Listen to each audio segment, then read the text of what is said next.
ஹாய்ங்க.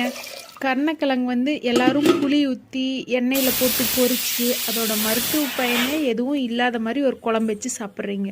இந்த மாதிரி வெங்காயம், தேங்காய், மிளகாய், இஞ்சி, பூண்டு, பட்டை, கிராம்பு எல்லாம் போட்டு நல்லா வதக்கி அரைச்சி வச்சு சாப்பிட்டு பாருங்கள்.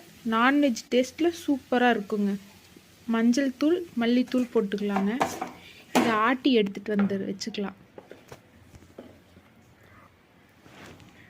கிழங்க வந்து பாதி கிழங்க வந்து கொஞ்சம் நீங்கள் மசிச்சுக்கோங்க. மீதி கிழங்க ரவுண்டாக நம்ம கத்தி வச்சு கட் பண்ணி எடுத்து வச்சுக்கலாம். பாதி எதுக்கு மசிக்கிறோன்னா அது கொஞ்சம் அப்போ தான் கிரேவி மாதிரி வரும். அதுக்காக இந்த மாதிரி கட் பண்ணிக்கோங்க.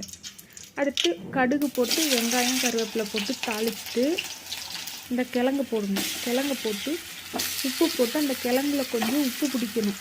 அந்தளவுக்கு கொஞ்சம் வதக்கிடுங்க. வதக்கிட்டு நம்ம ஆட்டி வச்சுருக்கிறோம்ல மிளகு, அந்த மிளகு எடுத்து ஊற்றுங்க. மிளகு ஊற்றிட்டு நமக்கு தேவையான தண்ணி ஊற்றிக்கலாம். இந்த குழம்பு வந்து ரொம்ப தண்ணியாக இருக்கக்கூடாது, கொஞ்சம் கெட்டியாக தான் இருக்கணும். இது இந்தளவுக்கு இருக்குதுன்னா இன்னும் கொதித்து வரும்போது கிரேவி பதத்துக்கு வந்துடும். நல்லா கலக்கிட்டு உப்பெல்லாம் பார்த்துட்டு கொஞ்சம் மூடி வச்சு அந்த பச்சை வாசனை போகிற அளவுக்கு கொதிச்சா போதும். குழம்பு ரெடிங்க. சூடாக சாதம் வச்சு இந்த குழம்பை ஊற்றி லைட்டாக கல்லெண்ணெய் ஊற்றி சாப்பிட்டு பாருங்கள். நான்வெஜ்ஜு தோற்று போயிருங்க. ஓகே, பாய்.